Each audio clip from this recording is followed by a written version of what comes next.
এই সরকারের কোনো বিষয়ে আমরা কোনো জবাবদিহি আশা করতে পারি না, কারণ এই সরকার আসলে নির্বাচনে পরোয়া করে না, এই সরকারে কিচ্ছু যায় আসে না, যা ইচ্ছা তাই করবে।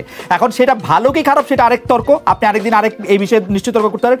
আমরা সরকারের জবাবদিহি কিভাবে নিশ্চিত করব, বা আমরা কি আদৌ গণতন্ত্রের সেই পর্যায়ে আছে কিনা যেখানে সরকার আমাদের কাছে জবাবদিহি করবে? এখন নির্বাচন তো অবশ্যই জবাবদিহিতার একটা বড় জায়গা, আপনার সাথে আমি, কিন্তু নির্বাচনে যেহেতু আমরা এই মুহূর্তে ডিটেল আলোচনার সুযোগ হচ্ছে না, সেজন্য আমি জবাবদিহিতা অন্য জায়গা থেকে আসি।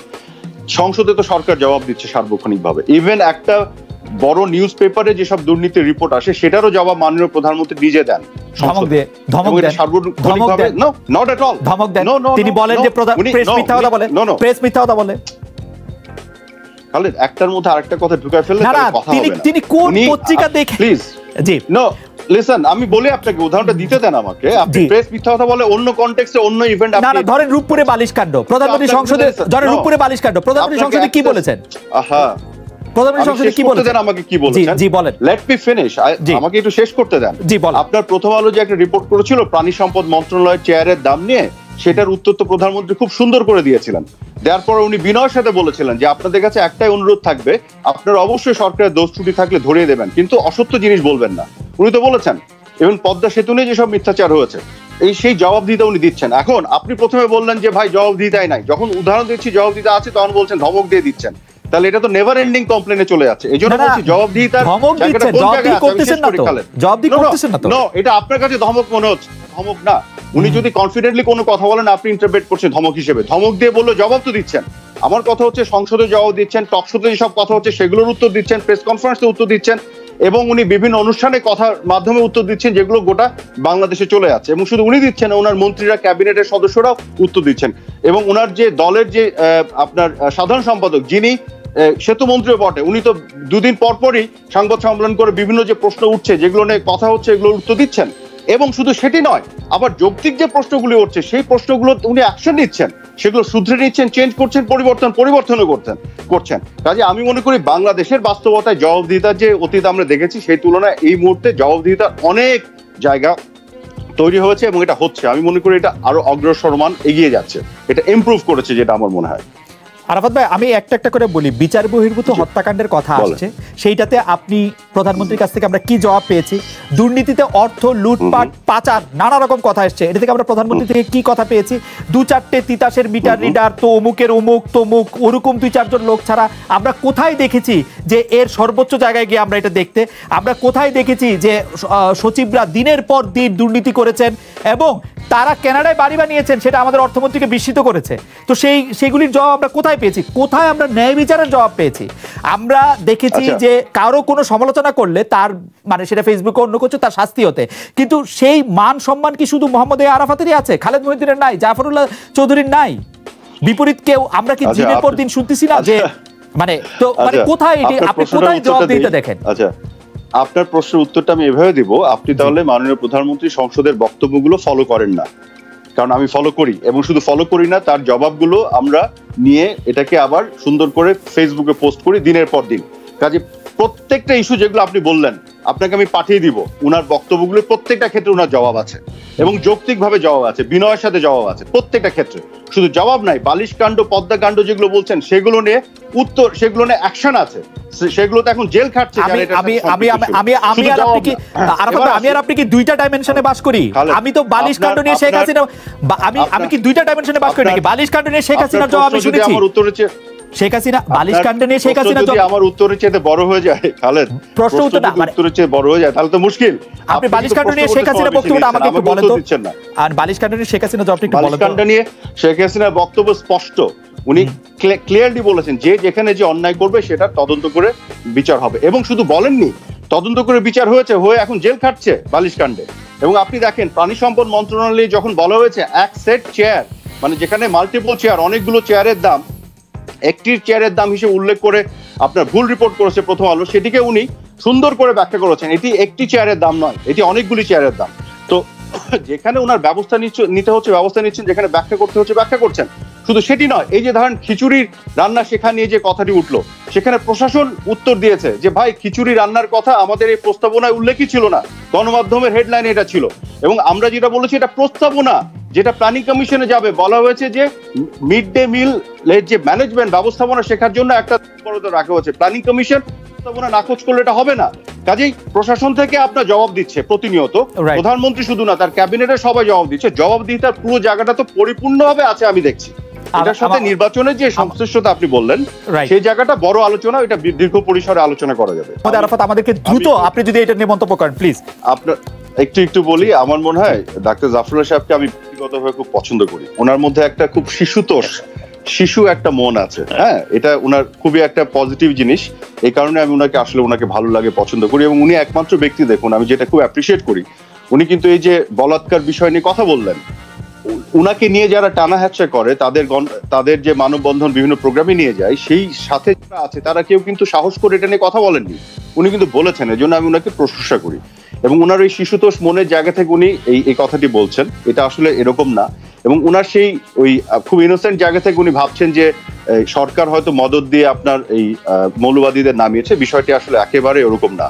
যে কোনো ধরনের মৌলবাদিতা সবসময় এই সরকারের বিপক্ষে যাবে। এই সরকারের অবস্থান অসাম্প্রদায়িক রাজনীতি। না, কিন্তু এরকম মনে হয় না যে এই সরকারের একজন মন্ত্রী এরকম বলছেন যে আমরা কাঁধে হাত রেখেছি, সময় মতো কারে ঘাড় মটকে দিতে পারবো, মানে আপনারা চাইলে পারবেন, এরকম একটা মনে হয় না যে সরকারের? শোনেন, না, জিনিসটা হচ্ছে যে দেখুন, এই যে জনগোষ্ঠীটা, তাদেরকে মেইন স্ট্রিমিং, মূলধারাতে আনা, ডাক্তার জাফরুল্লাহ সাহেব যেটা বললেন, এখানে টাকা পয়সা ইনভেস্ট করা, কেন তাদেরকে একটা মূলধারাকরণ করা, তাদের মধ্যে রিকনস্ট্রাকশন করে, এটার মধ্যে নিয়ে আসা। কিন্তু তার কোনো অংশ যদি বাড়াবাড়ি করে, মৌলবাদী রাজনীতি চর্চা করে, বাংলাদেশের মূল রাজনৈতিক যে অবস্থান তার বিরুদ্ধে যদি যায়, সেখানে ওই থ্রেটটা বা হুমকিটা দেওয়া হয়েছে, কাজে যৌক্তিকভাবে দেওয়া হয়েছে।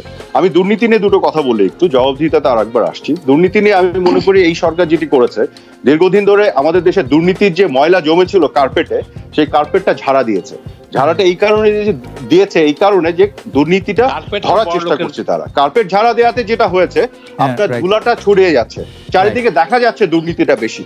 এখন আপনি যখনই দুর্নীতির বিরুদ্ধে একটা অবস্থান নেবেন, তখন কার্পেটটা ঝাড়া দিতেই হবে। দেখা যাবে। আরাফাত ভাই, আপনার কাছে সব প্রশ্নের উত্তর আছে, আমি এক বাক্যে একটা প্রশ্ন উত্তর চাই। যদি যুবলীগের সম্রাট খালেদ এরা পায়, তো যুবলীগের চেয়ারম্যান, যুবলীগের যারা সাধারণ সম্পাদক ছিল, তাদেরকে যদি এখান থেকে বাদ দিয়ে দেওয়া হয়, তাহলে তাদের দোষটা আমরা কখনো দেখবো না, ওনলি বিকজ যে যুবলীগের চেয়ারম্যানরা আমার অনেক ঘনিষ্ঠ, সেই জন্য?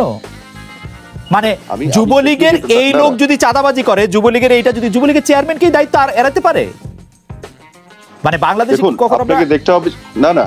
আমি এখানে একটু কোশ্চেনটা হাইপোথেটিক্যাল হলো, তো আমি বলছি যাদেরকে ধরা হয়েছে প্রত্যেকের বিরুদ্ধে সুনির্দিষ্ট অভিযোগের ভিত্তিতে প্রমাণ সাপেক্ষে করা হয়েছে। এখন সেই অভিযোগ এবং সুনির্দিষ্ট প্রমাণ যদি আরেকজনের বিরুদ্ধে না থাকে, জোর করে তো এটা করা যাবে না। আইন তো তার আইনের মতন চলবে, এটা তো টকশো স্টাইলে চলবে না। আচ্ছা, দ্বিতীয়ত আমি জবাবদিহিতার যে কথাটা আনতে যাচ্ছিলাম, সেটা হচ্ছে যে দেখেন, এই সরকার কিন্তু ইনফরমেশন যেটা ওই ইনফরমেশন তথ্য অধিকার আইন, এই আইনটাকে এই সরকার কিন্তু ক্ষমতায় এসে 2009 সালে সংবিধানের মধ্যে অন্তর্ভুক্ত করলো প্রথম, নিজেকে কাঠগড়ায় দাঁড় করালো জবাবদিহিতার জন্য। এবং অ্যান্টিডোট হিসেবে বড় একটা এক্সাম্পল, অ্যান্টিডোট হিসেবে ডিজিটাল নিরাপত্তা আইন আনলো, 4টা বিভিন্ন ফর্মে। মানে সর্প হয়ে দংশন করি, ওঝা হয়ে ঝাড়ি। এক্স্যাক্টলি, সেটাই। এটা আপনার সাথে একমত আমি। আপনার ভ্যাকসিনও লাগবে, অ্যান্টিডোটও লাগবে, দুটাই লাগবে। যেখানে আপনি অন্যায় হবে, সেখানে ডিএসএ আপনি অ্যাপ্লাই করবেন, আবার আপনি সাথে সাথে একই সাথে আপনি ঠিক করবেন, সঠিক তথ্য পাওয়ার অধিকারও দিয়ে দিয়েছেন, সেটা আপনি ঠিক করবেন। মানে আপনি কাজী, আপনি সম্রাট, নো, এটা আইনের মাধ্যমে হবে, আইন করবে। এটা তো দুটোই আইন, এটা তো সরকারের ইচ্ছা না। আমাদের একদম একটা আপনাদের সাথে আমি এখানে একমত হচ্ছি, একটা রাষ্ট্র সুষ্ঠুভাবে চালানোর জন্য ভ্যাকসিন, অ্যান্টিডোট দুটোই লাগে, এবং দুটো অ্যাপ্লাই করেছে। দেখেন, দুটোর যেটা যখন অ্যাবসেন্ট ছিল, অনুপস্থিতি কিন্তু আমাদেরকে বিপদের মধ্যে ফেলতো। আগের প্রশ্ন একটু ছোট্ট করে বলে নেই, বাংলাদেশে বাস্তবতা নাই যে শুধু লবণ দিয়ে কেউ ভাত খায়। একটা এক্সেপশনাল সিচুয়েশন ঘটতে পারে। আমি ডাক্তার জাফরুল্লাহ সাহেবের কথা অবিশ্বাস অবশ্যই করছি না, এক্সেপশন অনেক ঘটনা ঘটে। এই দেশেই মঙ্গা ছিল, উত্তরবঙ্গে আপনার মাসের পর মাস না খেয়ে এই যে সিজনাল ফ্যামিন, যেটা দুর্ভিক্ষের মতো সিচুয়েশন ছিল, কিন্তু চলে গেছে। বাংলাদেশে এই অবস্থা নাই। ইভেন ওটা বিশ্ব বলছে যে করোনা পরবর্তী সময় বাংলাদেশ যত কুইকলি টার্ন অ্যারাউন্ড করেছে, সুইডেনে যান, ইউরোপের দেশগুলোতে সরকারের ফ্রি খাবার দেওয়ার সে লাইন দেখা যাচ্ছে। হ্যাঁ, সাদা চামড়া মানুষগুলো সুন্দর পোশাক আশাক পরে খাবারের জন্য, ফ্রি খাবার আনার জন্য সংগ্রহ করতে যাচ্ছে। আমেরিকাতে দেখা যাচ্ছে বিভিন্ন দেশে। সেই বাস্তবতায় আমি মনে করি এরকম একটা দুইটা এক্সাম্পল, যেটা একজন লবণ চেয়েছে, সেটাতে বাংলাদেশের সার্বিক অবস্থা বোঝানো সম্ভব না, নাম্বার ওয়ান। নাম্বার টু, আপনার প্রশ্নে আসি, জবাবদিহিতার যে প্রশ্নটা, নির্বাচনে আবার বলি, আপনার সাথে আমি এটা নিয়ে আলাদা আলাপ করতে চাই। নির্বাচনে আলাপ করতে গেলে অনেক কথা বলতে হবে। ট্রাম্প সাহেব আজকে আমেরিকার নির্বাচনে যেসব প্রশ্নগুলো তুলেছেন, সেই প্রশ্নগুলো যদি আমেরিকার সমস্ত চ্যানেলগুলি সার্বক্ষণিকভাবে দেখাতে থাকতো, সোশ্যাল মিডিয়াতে যেগুলো এসছে ওগুলো নিয়ে অনেক প্রশ্ন উঠে যেত।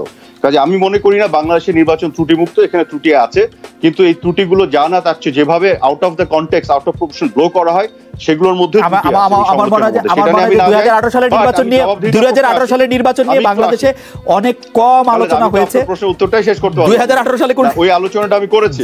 জি, আমি করেছি। আমি একটু আরো বলবো, এই আলোচনা যেহেতু করছি না, এখানে না যে আপনার ডক্টর জাফরুল্লাহ চৌধুরী প্রধানমন্ত্রী সংসদে জবাব দিচ্ছেন, তার মন্ত্রী পরিষদের সবাইকে যখনই প্রেস কোনো কিছু জানতে চাচ্ছে তা এটা ক্লারিফাই করতেছেন। বাংলাদেশে যারা দুর্নীতি করছেন তারা পার পাচ্ছেন না, তাদের শাস্তি হচ্ছে। মোহাম্মদ আরাফাতের বক্তব্যের এই অংশটুকুর সাথে আমি একমত। আপনার বক্তব্য একটু আমি শুনতে চাই। প্রথম একমত হলেন আমার সাথে? না, আমি সবসময় একমত। জি জি জাফরুল ভাই।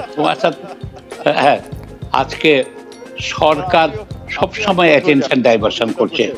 আজকে হঠাৎ দেখেন গত পরশুদিন ডিএমপি যে মিটিং মিছিল করতে পারবো না, অথচ যখন এই মৌলভী সাহেবরা এত বড় মুসল্লিরা মিটিং করে তাকে ঠেকায় না, যখন দেখছে যে এটা তো হাতের বাইরে, এখন তো অন্যান্য রাজনৈতিক দলরা করবে, তখন সেই মুহূর্তেই ডিএনপি অর্থাৎ একটা দলের খাদেম হয়ে গেল, হঠাৎ একটা নির্দেশনামা পাঠালেন।